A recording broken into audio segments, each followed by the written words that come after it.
Hello friends. सभी कैसे हैं भाई? सभी अच्छे होंगे। तो देखो भाई, मैं आज आज इस बात पे चर्चा करने आया हूँ कि जो एससीएम का जो पेपर लग रहा है, जो एग्ज़ाम्स हो रहे हैं 7 तारीख से स्टार्ट हो चुके थे। वो जो एग्ज़ाम्स हो रहे हैं उनमें लेवल क्या आ रहा है, किस लेवल का एग्ज़ाम हो रहा है और उसमें आ क्या रहा है, जिसको आप पढ़ के आगे की एग्ज़ाम की जो टॉपिक है उसको कवर करके आप अच्छा पेपर दे सकते हो, है ना? तो भाई देखो, जैसा कि सब लोग बोल रहे हैं कि जैसा मैंने भी जब मेरा 8 तारीख को एग्ज़ाम था तो मैंने 7 तारीख को कई लोगों की वीडियोस देखी। उसमें सभी लोगों की जो शिफ्ट बता रहे थे सभी लोगों ने कि भाई ये मॉडरेट आ रही है, हार्ड आ रही है, या मैथमेटिक्स इतना ज़्यादा मतलब कवर नहीं हो पा रहा है, या फिर जैसे मतलब रीजनिंग में भी कुछ क्वेश्चंस ऐसे हैं कि आप एक मतलब 22 एक क्वेश्चन तो कर लोगे आसानी से, बट 2-3 क्वेश्चन ऐसे हैं जो आपको अटका के रखेंगे और आपको थोड़ा कन्फ्यूजन में डाल देंगे, है ना? ये सब कुछ और बाकी जैसे कंप्यूटर थोड़ा-सा लेवल का आ रहा है, या फिर जैसे जो मैथमेटिक्स है उसके अंदर प्रिज्म पिरामिड वाले क्वेश्चन आ रहे हैं कि नहीं आ रहे हैं, ये सभी की चर्चा करने वाले हैं हम अभी इसी वक़्त। तो भाई आ जाइए, जुड़ जाइए और जितने हो सके उन उन उन अपने दोस्तों को सेंड कर दीजिए जिनका अभी सेकंड शिफ्ट में एग्ज़ाम हो, या फिर क्या बोलते हैं, अभी मतलब शाम को थर्ड शिफ्ट में एग्ज़ाम हो। तो उनको इस वीडियो का भी उनको भी फ़ायदा मिल जाएगा। और जितना हो सके इस वीडियो को उतना शेयर कर देना, क्योंकि आपकी वजह से अगर किसी और का पेपर अच्छा जाए तो भाई ये सबसे बड़ी अच्छी बात होती है। तो देखो, मैं आपको बताना चाहता हूँ कि मेरा पेपर था 7 तारीख को, वो मेरा पेपर था 8 तारीख को सेकंड शिफ्ट का। ठीक है? तो यहाँ से मैं जो वीडियोस देख के गया था, वो मैं ये देख के गया था कि यार मैथमेटिक्स बहुत ज़्यादा हार्ड आ रही है, और जो रीजनिंग के अंदर जो 2-3 क्वेश्चन इस तरीके से पूछे जा रहे हैं कि आपको आएँगे नहीं, थोड़ा अटका के रखेंगे, कन्फ्यूजन में डाल देंगे। और तो फिर इस वजह से मैंने इस चीज़ों को इ इ इन इन चीज़ों को अपने ऊपर ले लिया, और मैंने ये सोचा कि भई पता नहीं ये क्या ना पेपर सच में हो रहा है कि नहीं हो रहा। बट यार ये रियल बात है, बच्चे बच्चे कोई भी बच्चा झूठ नहीं बोल रहा है ना? और क्योंकि जो लोग ये बता रहे हैं ना कि पेपर हार्ड आ रहा है, इसका मतलब है कि पेपर हार्ड आ रहा है ना? मतलब पेपर हार्ड का मतलब जैसे मॉडरेट टाइप का भी हो रहा है थोड़ा-थोड़ा, बट ये है कि जो मैथमेटिक्स है उसके अंदर आपको ज़्यादातर क्वेश्चन मिलेंगे एडवांस के, और एडवांस के अंदर आपको देखो प्रिज्म पिरामिड वाले मिलेंगे जो भाई सीजीएल से भी बहुत ज़्यादा हार्ड आ रहे हैं। आप उनको समझ नहीं पाओगे कि करना कैसे है ना? ये चीज़ें मैंने भी देखी थी, मैंने भी समझी थी, और मैं सोचा कि भई ये अपन मतलब नॉर्मली क्वेश्चन आएँगे तो अपन उसको कर लेते हैं। तो भाई आप चाहे कितने भी कोशिश कर लेना, इस तरीके से क्वेश्चन को घुमा रहे हैं कि आपको वो समझ में नहीं आएगा कि इसका निकालना क्या है ना? तो भाई देखो, सबसे बढ़िया मैं आपको तरीका बताता हूँ मैथमेटिक्स में। अगर आप मैथमेटिक्स उठाते हो तो सबसे पहले है ना, अगर आपको आगे के क्वेश्चन अगर प्रिज्म पिरामिड वाले दिख जाए तो भाई आप पीछे से स्टार्ट कर दो, है ना? क्योंकि पीछे से स्टार्ट करने में ये है कि जो अर्थमेटिक के क्वेश्चन है वो आप जल्दी-जल्दी कर पाओगे। अर्थमेटिक के कम से कम 10 क्वेश्चन आ रहे हैं, तो आप 10 क्वेश्चनों को तो कर पाओगे कम से कम। पहले तो वो मतलब वो कन्फर्म हो जाएगा कि आपके 10 के 10 सही है ना? फिर बाद में जो 10 क्वेश्चन के अंदर से कम आपके 7 क्वेश्चन उसके आ रहे हैं, एडवांस के। एडवांस में कौन से? कि जैसे कि बेलन का आयतन वगैरह, जो भी कुछ अलग तरीके से निकाल के, जैसे शंकु का आयतन कुछ अलग तरीके से, पूरा तरीके से कुल पृष्ठीय क्षेत्रफल पूछ रहा है, फिर इस तरीके से। तो भाई इस तरीके से पूछ रहा है, कम से कम 2-3 क्वेश्चन प्रिज्म पिरामिड वाले आ रहे हैं। तो भाई देखो, और प्रिज्म पिरामिड वाले तो आप सोच भी नहीं सकते कि किस लेवल का एग्ज़ाम में क्वेश्चन पूछा जा रहा है। जिस तरीके का ये एग्ज़ाम लेवल नहीं है, बट उसमें ऐसे क्वेश्चन पूछा जा रहा है। तो भाई ये हो रहा है मैथमेटिक्स। मैथमेटिक्स कांस्टेबल जैसी नहीं है कि आप करके आ जाओगे पूरे मतलब देखिए, ये ना पूरे 15 के 15। तो देखो, इसमें आपको अगर 20 क्वेश्चन मिल रहे हैं तो 20 क्वेश्चन आपको पकाएंगे अच्छे से, उसमें अच्छे से टाइम आपको चाहिए, क्योंकि उन प्रिज्म पिरामिड के क्वेश्चनों की वजह से मेरे जो 2 क्वेश्चन जो अर्थमेटिक के थे, 2-3 क्वेश्चन वो मेरे छूट गए, और वो मुझे थोड़ा सा दुख दे रहे हैं कि अगर मेरे पास थोड़ा टाइम होता, 1-2 मिनट, 2-3 मिनट, तो मैं उनको कर देता। क्योंकि मेरे आंसर आ चुका था, बस क्लिक करना था, एक-एक क्वेश्चन पे क्लिक करना था। तो बट ऐसा हो नहीं पाया। कोई बात नहीं। क्या ना, मेरी शिफ्ट में मेरे 85 अटेम्प्ट किए मैंने, है ना?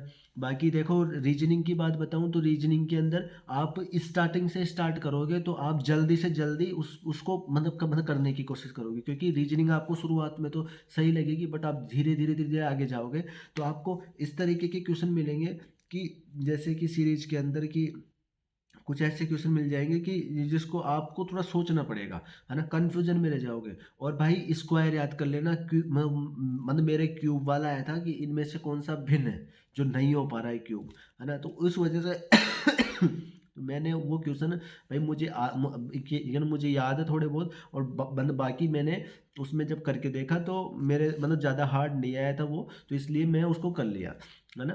क्यूब के क्वेश्चन आ रहे हैं इसके अंदर। तो देखो भाई अब मेन बात रही रीजनिंग की, इसमें 2-3 क्वेश्चन आपको ऐसे लगेंगे कि बहुत ज़्यादा इस तरीके से यार कन्फ्यूजन में डालने वाले, बाकी आप 22-23 क्वेश्चन कर लोगे आसानी से।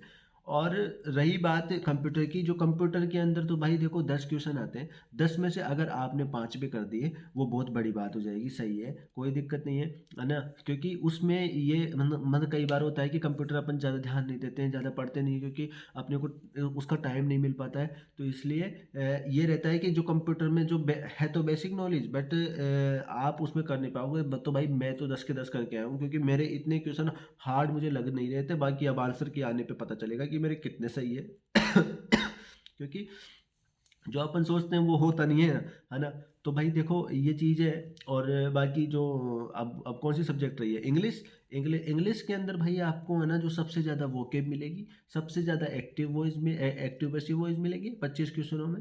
आपको नरेशन मिलेंगी, है ना। बाकी आपके मेरे तो एरर तो आया नहीं, है ना, कोई भी एरर वगैरह नहीं आया। स्पेलिंग एरर जरूर आया है, आप स्पेलिंग जरूर उसको एक बार मतलब क्लियर कर लेना कि जो स्पेलिंग एरर आते हैं उनको देख लेना। करेक्ट स्पेलिंग बतानी होती है, करेक्ट इनकरेक्ट जो भी होती है। तो भाई देखो मेरी तो सीधी सी स्पेलिंग आई थी डेफिनेटली की, जो गलत थी, है ना, और मैंने उसको क्लिक कर दिया।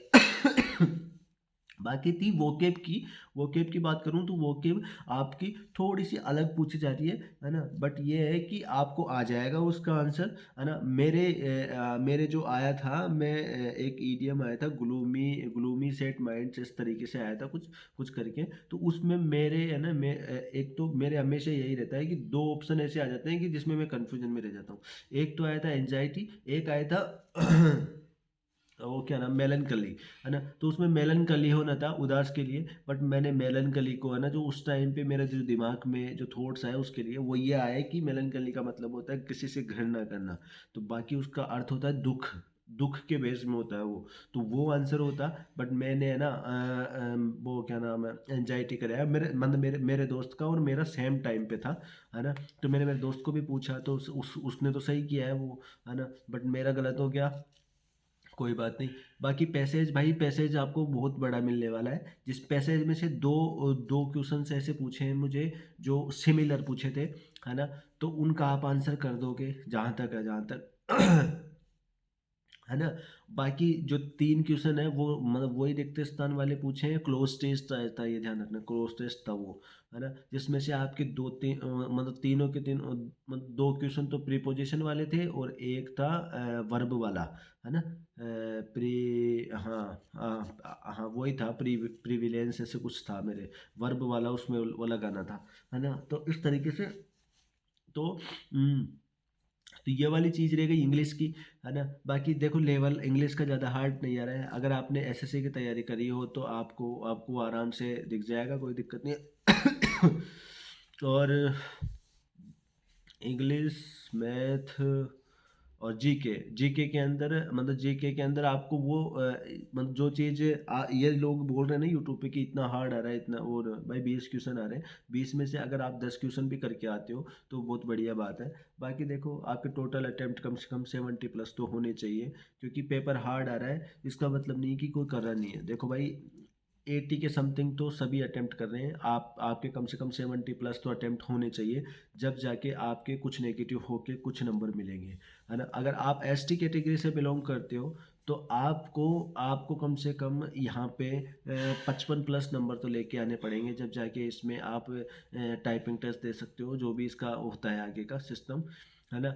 और हाँ, जो यूआर कैटेगरी से तो भाई कम से कम 75 प्लस अटेम्प्ट होने चाहिए, 70 के लगभग तो आपके इसमें कट ऑफ बनेगी बनेगी इस बार। क्योंकि इसमें है ना जो इंग्लिश थोड़ी सरल आ रही है, और मतलब जो एसएससी की तैयारी कर रही हूँ, क्योंकि यूआर के अंदर बच्चे ज़्यादा होते हैं और वो सभी एसएससी की तैयारी में लगे होते हैं, तो उनके लिए इंग्लिश ज़्यादा हार्ड नहीं आती है, और वो उसको कर लेते हैं, क्योंकि इंग्लिश में कई लोग हैं जो 25 में से 25 भी करके आएंगे, है ना। बाकी जीके में टूट सकते हैं, और क्या बोलते हैं, जीके में टूट सकते हैं, इंग्लिश में थोड़े बहुत हो सकता है थोड़ा पैसेज का। बाकी क्या मैथ में सभी जाएंगे इस बार। मैथ में किसी का मतलब किसी का सिस्टम नहीं बैठ पा रहा है 20 में से 20 का, है ना। क्योंकि मैथ का ये सिस्टम रह रहा है कि लोग ये सोचते हैं कि अपना इतना नंबर आने वाला है, इतने नंबर आ जाएंगे, तो भाई जब आंसर की आती है तो सबका पता चल जाता है कि कितना मतलब कितना है कितना नहीं है, क्योंकि एक तो जीके मारती है, और एक मतलब जो इंग्लिश होती है ना वो लेके डूबती है। तो भाई देखो आपकी नैया कौन तराने वाला है, वो आप देख लेना। बाकी मैंने अपना हॉनेस्ट रिव्यू आपको दे दिया। पेपर थोड़ा मॉडरेट टाइप का आ रहा है, नॉर्मल मत समझना। बाकी आपको पढ़ना क्या है, पढ़ना आपको जो आपने पिछली बार जैसे सीजीएल के नोट्स बनाए होंगे उसी नोट्स को जीके के लिए तो फेर लो एक बार, रिवीजन फटाफट फटाफट फटाफट कर लो। ऐसा कोई जितना हार्ड नहीं आ रहा क्योंकि ये 2025 वाले मतलब जो ये कलाकार होते हैं ना यार, एक तो ये परेशान कर देते हैं। ये लोग मतलब जिन लोगों को पुरस्कार वगैरह मिला है ना, मतलब किसी नृत्य के लिए, या फिर कोई कोई कोई भी नृत्य कलाकार है उनके लिए, और भाई ऐसे ऐसे उत्सव पूछ रहे हैं जिनको आप कभी देखे भी नहीं होंगे, है ना, उस तरीके से जो वो आ रहे हैं उत्सव। बाकी हाँ, बाकी आप देखो इंग्लिश के अंदर तो वही अपना रिवीजन कर सकते हो, इसमें कोई भी वो अलग नहीं हो रहा, क्योंकि वोकेब रिवीजन आप कर रहे होंगे। और मैथ के अंदर है, मैथ के अंदर आप हो सके तो 30 मिनट वाली कोई प्रिज्म पिरामिड वाली वीडियो देख लेना, क्योंकि उससे फ़ायदा तो नहीं होने वाला मेरे को नहीं लगता, क्योंकि उसमें क्वेश्चन कुछ अलग आ रहे हैं, बट भाई आपकी किस्मत के ऊपर है। अगर आपकी किस्मत अच्छी हुई है और वो उस टाइप के नॉर्मल क्वेश्चन भी डाल दिए तो आप आसानी से कर पाओगे। बाकी मैथ में आप 15 मतलब 15 प्लस मतलब 15-16 तो अटेम्प्ट कर पाओगे, ये इतना तो है ना। और बाकी कंप्यूटर में तो आपको अगर आपने रिवीजन किया होगा तो ठीक है, नहीं तो देखो मैं आपको पॉइंट बता दूँ, एक्सेल, इंटरनेट, एमएस वर्ड, और हाँ ये 3-4 पॉइंट है, इनको ही कर लेना, बस इनमें से ही आ जाएंगे आपके क्वेश्चन। क्योंकि अगर आपने 6-7 क्वेश्चन भी अटेम्प्ट कर दिए ना तो आपका उसमें तो बेड़ा पार हो जाएगा कंप्यूटर में तो। बाकी देखो भाई ऐसे टेंशन नहीं लेना, आराम जितना आप माइंड को फ्री रख के पेपर दोगे उतना ही अच्छा पेपर जाएगा। देखो भाई मेरा पेपर थोड़ा ये था कि कुछ क्वेश्चन गलत भी आ रहे हैं भाई, अगर आप गलत क्वेश्चन में अटक गए ना तो आप गलती कर दोगे। जो गलत लग रहा है उसको गलत रहने दो, कोई उस सब के लिए गलत हो जाएगा। क्योंकि मेरी शिफ्ट में देखो रीजनिंग का पहला क्वेश्चन ही गलत था, है ना। बाकी मैथ के अंदर मतलब 3 क्वेश्चन गलत बता रहे हैं, जिसमें से 2 क्वेश्चन तो मेरे सामने थे। एक क्वेश्चन का मुझे पता नहीं लग पा रहा कौन सा है, वो तो आंसर के आने पे मतलब क्या पता चलेगा। बाकी उसमें से गलत थे वो साफ दिख रहे हैं, क्योंकि मतलब कहीं में 2 ऑप्शन सेम सेम दे रखे हैं, जैसे 4/5 4/5। तो भाई ये हो रहा है, तो आप आराम से बेफिक्र होकर इस तरीके से उसमें उलझ मत जाना कि इसमें ऐसे आ रहा है, इसमें कौन सा करूँ कौन नहीं, भाई जो भी टिक करोगे आपको नंबर मिलेंगे, है ना, या तो आपको मिलेंगे या फिर सबको ही नहीं मिलेंगे, है ना। तो इस वजह से आप टेंशन ना लें, आराम से पेपर दें। माता रानी का आशीर्वाद और क्या बोलते हैं कान्हा जी का आशीर्वाद हो साथ में, तो अपना पेपर अच्छा जाएगा। फिजिकल की तैयारी करेंगे भाई, जिसका भी कांस्टेबल का एग्ज़ाम अच्छा गया वो भाई मुझे कमेंट में बता देना कितने नंबर आ सकते हैं, और मैं आपको उनको उनको बता दूंगा कि कितने नंबर पे कट ऑफ बनेगी, है ना, क्योंकि एक आइडिया से बता दूंगा। और बाकी भाई जय हिंद, है ना। और आप आराम से तैयारी करें और आराम से इन टॉपिक्स को कवर कर लें जिससे कि आपका पेपर अच्छा हो। Thank you so much.